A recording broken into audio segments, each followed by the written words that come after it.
We are back here on the Chip Shot Football Podcast to continue looking over the weekend and talking about really all four of these games and how we didn't really have too many blowouts at all in comparison to the wild card round. This is clearly the best of the best now, not so much the wild card round, I guess, but apart from the Washington Commanders, which we're going to get to. But in this game, sticking to the NFC here, the Philadelphia Eagles, they got the win over the Los Angeles Rams. They got the job done yesterday in a 28-22 victory to advance to the NFC Championship game, the fifth time since 2003 that the Eagles are hosting at Lincoln Financial Stadium. So that's a good amount of times, honestly, from the start of the century till now to host it five times is speaks a lot about the kind of teams they've had there. But regardless, again, in this game,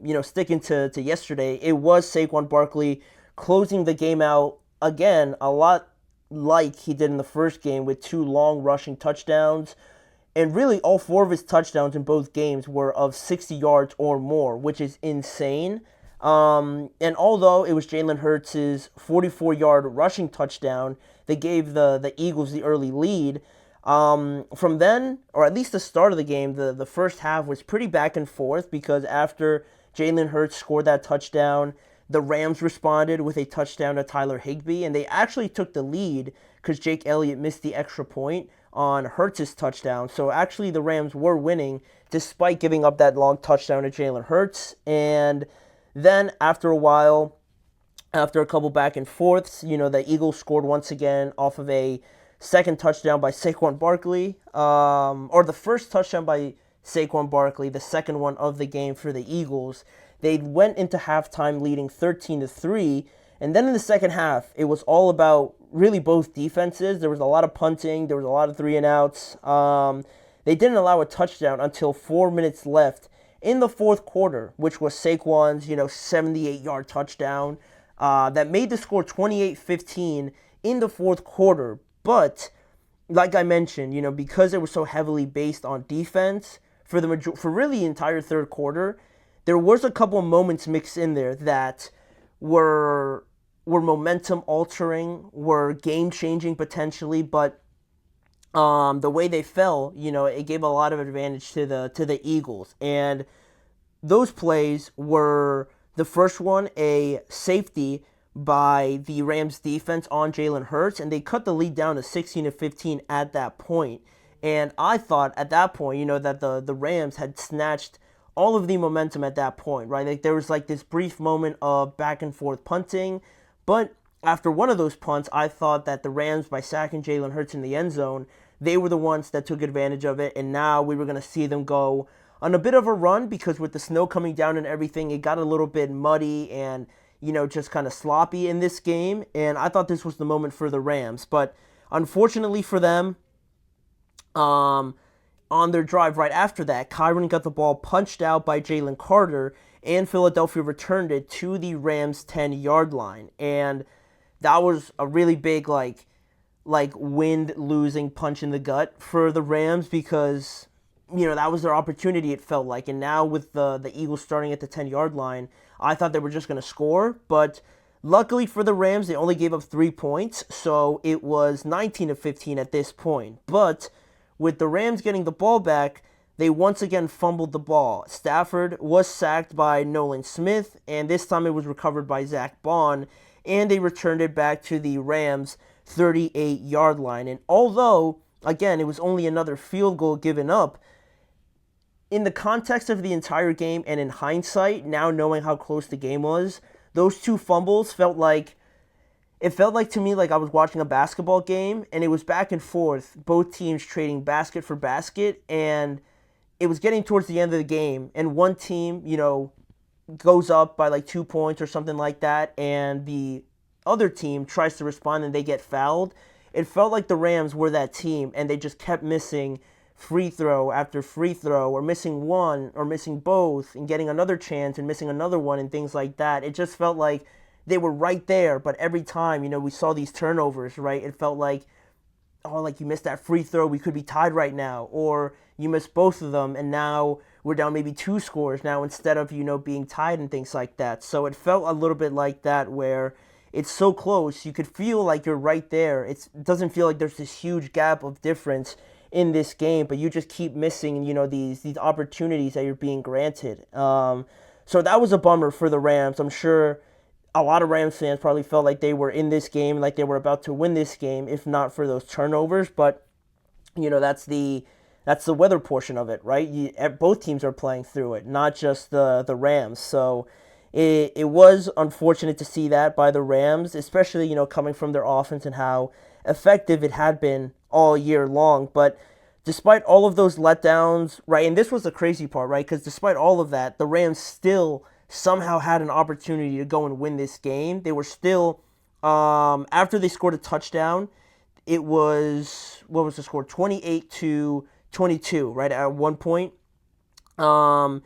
And there was about 2:23 left, and Los Angeles had an opportunity to go and win the game because it was 28-22, and they had a bunch of time left, but they couldn't convert on a 4th and goal after, again, Jalen Carter disrupted everything. He sacked Matthew Stafford on 3rd and goal and put them in a really tough spot to get a touchdown, right? Especially with how good the Eagles defense really is.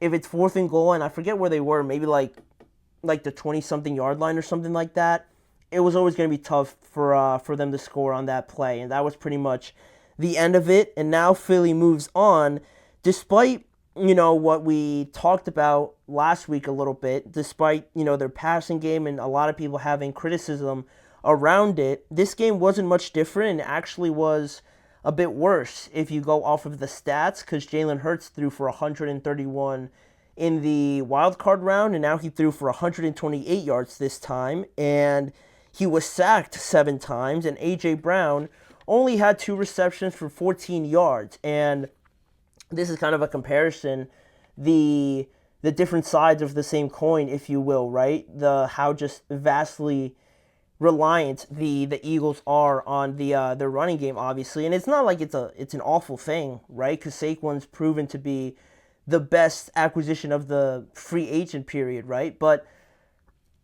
I don't think it should be this drastic. The difference in this stat line, I'm sure, would rub a lot of people the wrong way. And it is alarming to see it like that, side by side. But I don't know. The passing game is lackluster. I'll definitely say that. It's become secondary to the run game. That's pretty evident. But I still feel like that's okay, because as long as they run the ball like they have and no one's really been able to stop them, I guess other than the Steelers, who held them to 66 yards, but they still controlled that game. If they continue to run the ball like this, for the majority, most teams haven't been able to stop them. And, people worry about the what-if scenario, right? Like, what if one day, they do stop the run, right? What if the Commanders, or maybe in the Super Bowl, the Chiefs hold Saquon to under 100? Then what do, right? What if you need Jalen Hurts to throw a ball, throw a couple passes that convert to first down, or convert a couple passes to, ice the game out, right? Especially playing against Patrick Mahomes. What if that happens? What then? And I think that's fair, but until you kind of see it, and until maybe they play like a really bad half where something like that happens, all this team is pretty much, and it's working very well, is that they throw a couple passes, to Dallas Goedert, A.J. Brown a couple times, and Devontae Smith.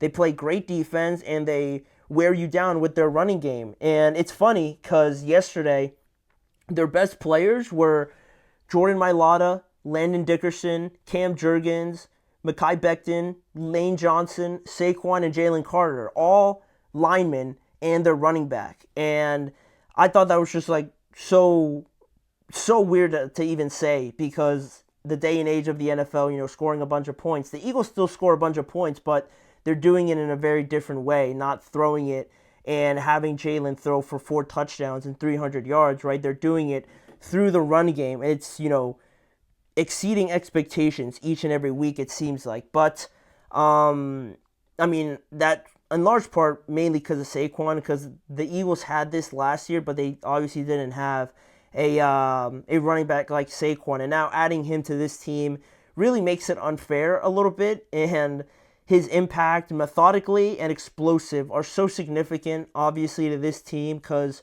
Saquon's, massive runs that he breaks out, and it always feels like he breaks one in he always at least breaks one in all their wins, it feels like, right? It feels like when he breaks out a big run, that's kind of like a deep pass down the middle of the field, right? Everybody is trying to incorporate a big explosive play, and they usually do it through the passing game normally, right? But the Eagles don't really do that as much, it feels like, and rather it's Saquon breaking one for like 50, 60 yards, and that's their explosive play, right?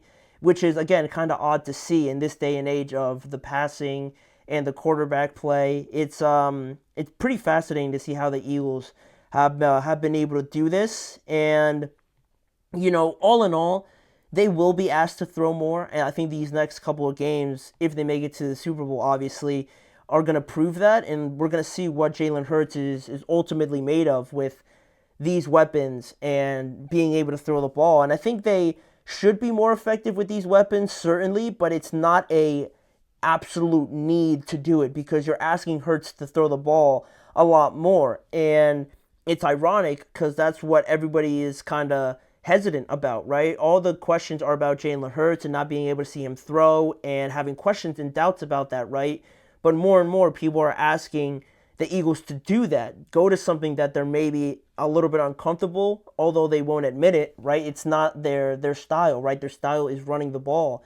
And people, I think it's ironic, again, that people ask them to do something that's against their philosophy in a way, just so they can kind of prove it, right? And in a lot of these conversations, like take Lamar, for example, right? Everybody is just begging that he sticks to who he is, sticks to their identity and run the ball and not go away from it, right? And with the Eagles, they do that, and people are still trying to ask them to go away from that, just to kind of prove a point, I guess, which is a bit silly in my opinion.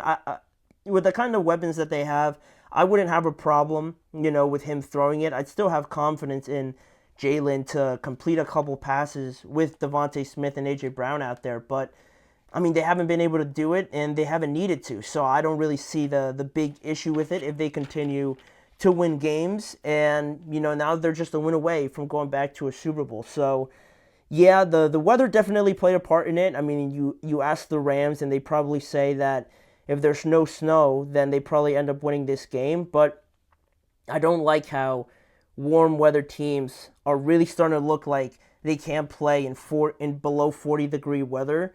I don't like that, and it kind of annoys me that we're starting to see it, especially with this game. It looked like the Rams were just like all out of sorts with the snow and everything like that, holding the ball. So I mean, there's that aspect of it, but the Eagles won regardless. They won a game that a lot of people had them winning. So now we'll see them next week against the team that we are going to talk about next in this following segment, the Washington Commanders, upsetting and surprising everybody over the weekend by going into Detroit and beating the number one seed behind their flawless play, their flawless rookie quarterback, and now they're in the NFC Championship game. But we're going to recap their win over the Detroit Lions in the next segment in just a few seconds.